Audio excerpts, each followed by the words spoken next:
Hello students.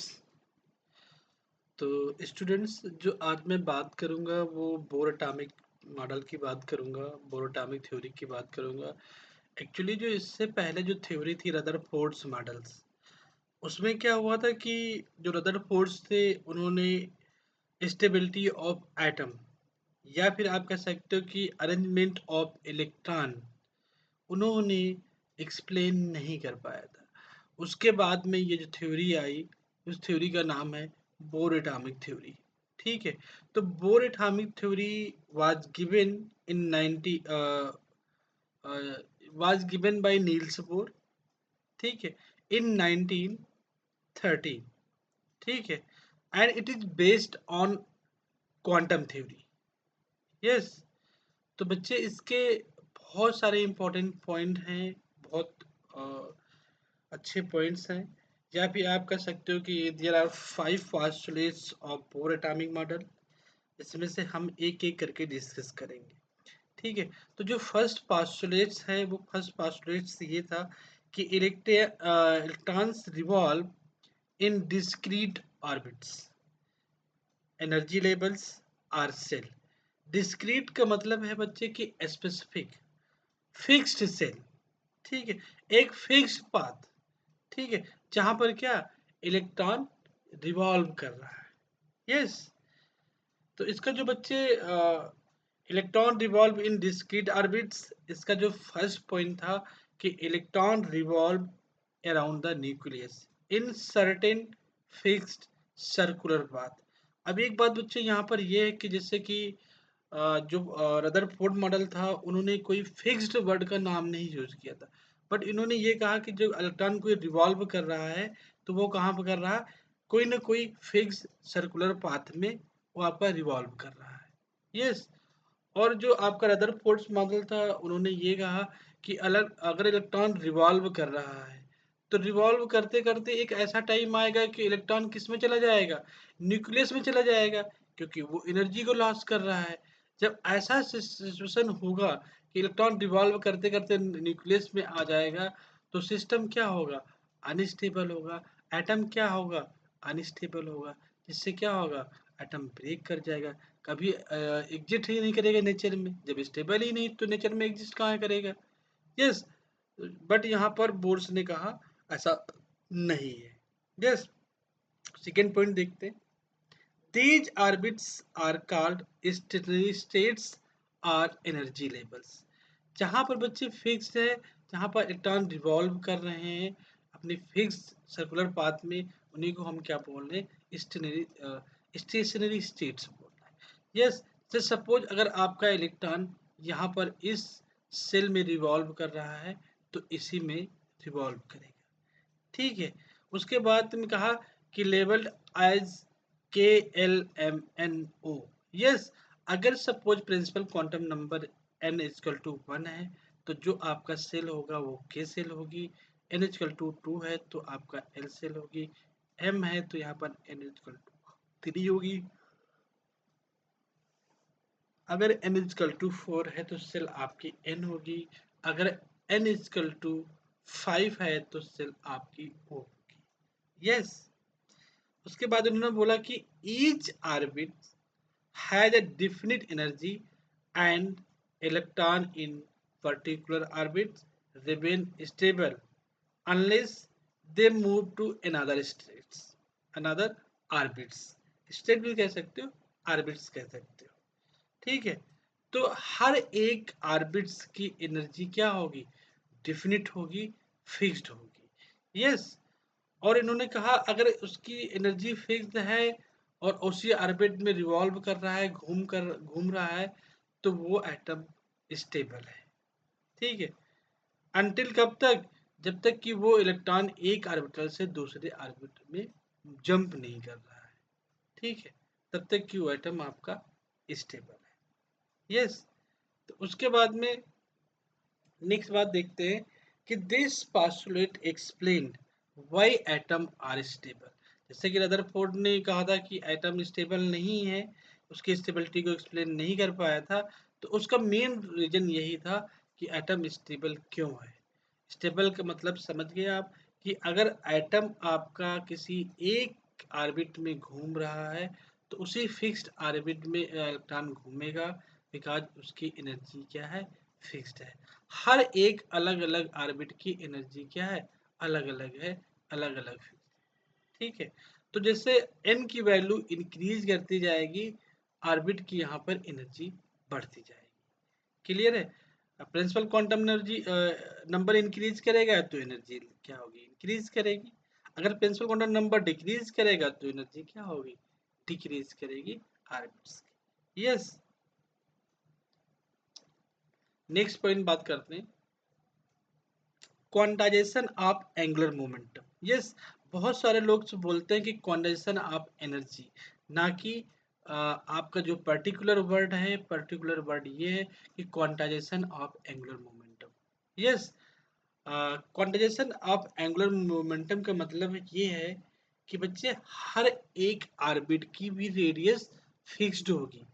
Nucleus से उसकी radius fix कैसे होगी, सपोज ये आपका न्यूक्लियस है, तो न्यूक्लियस से इस ऑर्बिट की रेडियस क्या होगी, फिक्स्ड होगी। ठीक है, इस ऑर्बिट की भी रेडियस न्यूक्लियस से फिक्स्ड होगी।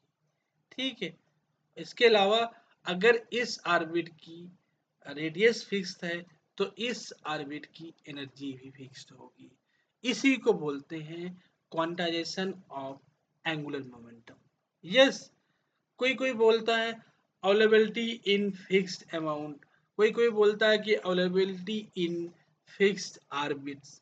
तो डिफरेंट डिफरेंट लोग जो है डिफरेंट डिफरेंट चीजें बोलती हैं, बट करेक्ट जो मीनिंग यहाँ पर है क्वांटाइजेशन ऑफ एंगुलर मोमेंटम का, कि रेडियस ऑफ ऑर्बिट्स वो क्या है, फिक्स्ड है। ठीक है, and energy also will be fixed. ठीक है, तो हर एक ऑर्बिट की एनर्जी और रेडियस फिक्स्ड है। ठीक है, तो the angular momentum of an electron in permitted orbit is quantized, that is an integral multiple of h by 2 पाई।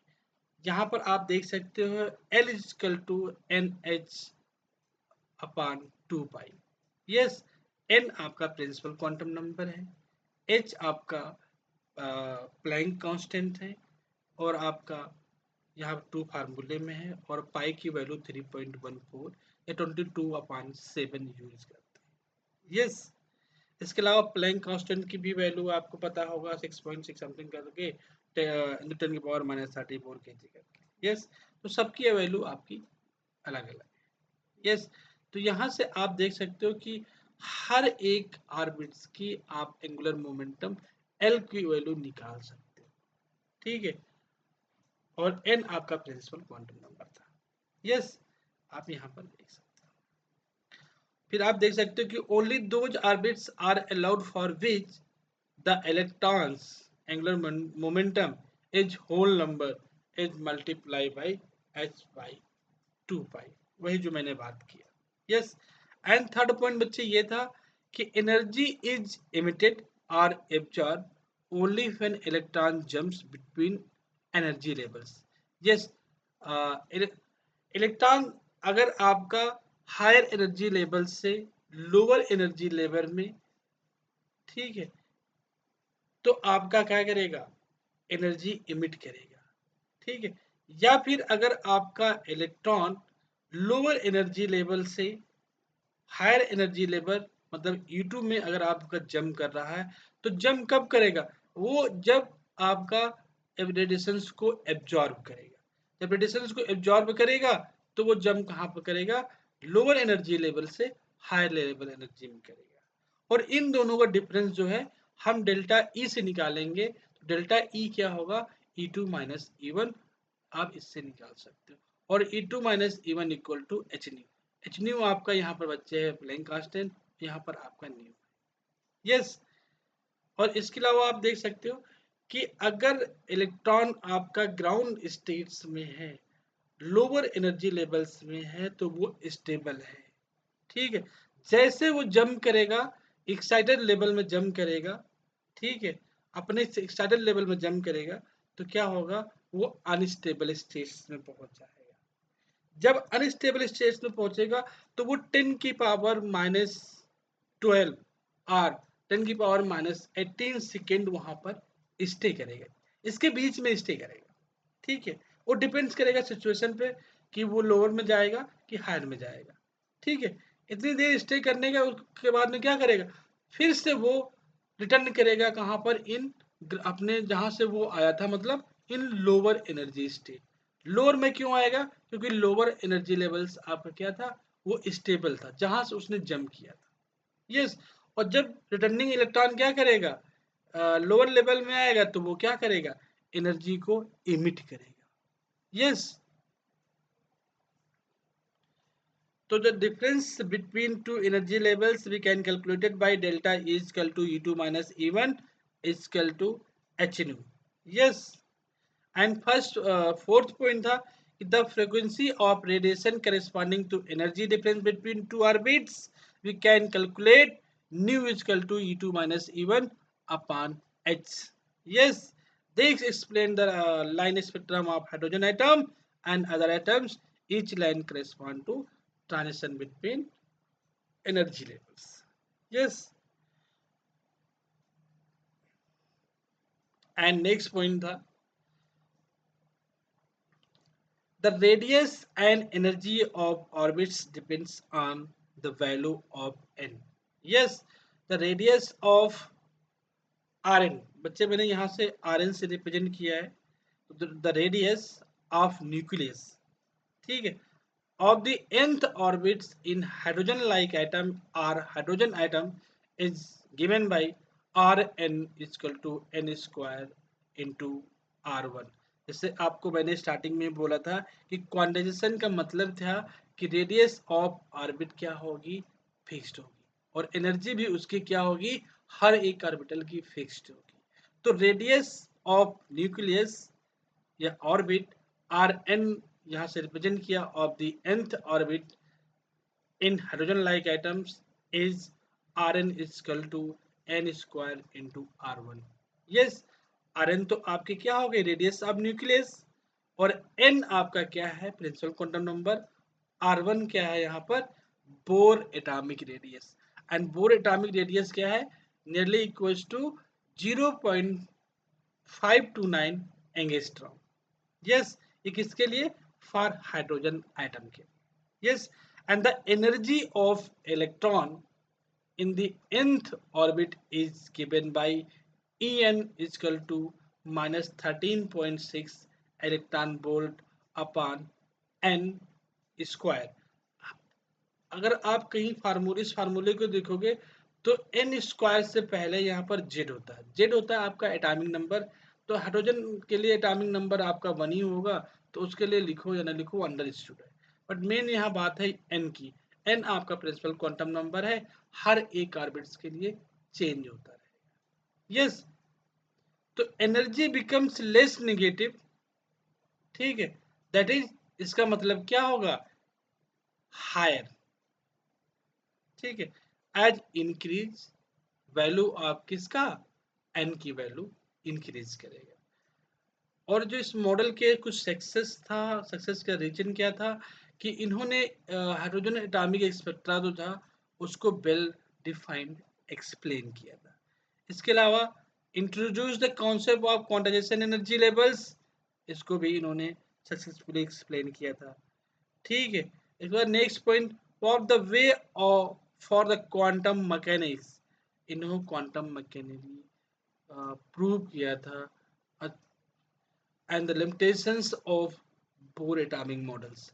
इसकी कुछ लिमिटेशंस थी कि इन्होंने सिर्फ हाइड्रोजन लाइक एटम और हाइड्रोजन एटम को एक्सप्लेन किया था, could not explain spectra of किसका, मल्टी इलेक्ट्रॉन सिस्टम, उसके लिए नहीं कर पाए थे other than hydrogen like atom के लिए। ठीक है, it fails to explain the Zeeman effects. Zeeman effect क्या था, splitting of spectral line in the presence of magnetic fields, and star effect also इन्होंने एक्सप्लेन कर पाया था। स्टार इफेक्ट क्या था, splitting of lines in the presence of electric fields, इसको भी इन्होंने एक्सप्लेन नहीं कर पाया था। ठीक है, नेक्स्ट इन्होंने क्या किया, जो हाइजेनबर्ग अनसर्टेनिटी प्रिंसिपल था उसको वायलेटेड नहीं कर पाए। ठीक है, इसके अलावा could not justify why angular momentum is quantise. इन्होंने कह तो दिया था कि रेडियस ऑफ ऑर्बिट क्या है, फिक्स है। जब ऑर्बिट की रेडियस फिक्स है तो उसकी एनर्जी भी क्या होगी, फिक्स होगी। तो इसको इन्होंने क्या किया, एक्सप्लेन नहीं कर पाया, जस्टिफाई नहीं कर पाया कि वाई का angular momentum is quantise. So guys, thank you for watching this video. Thank you class. Bye bye class. Take care.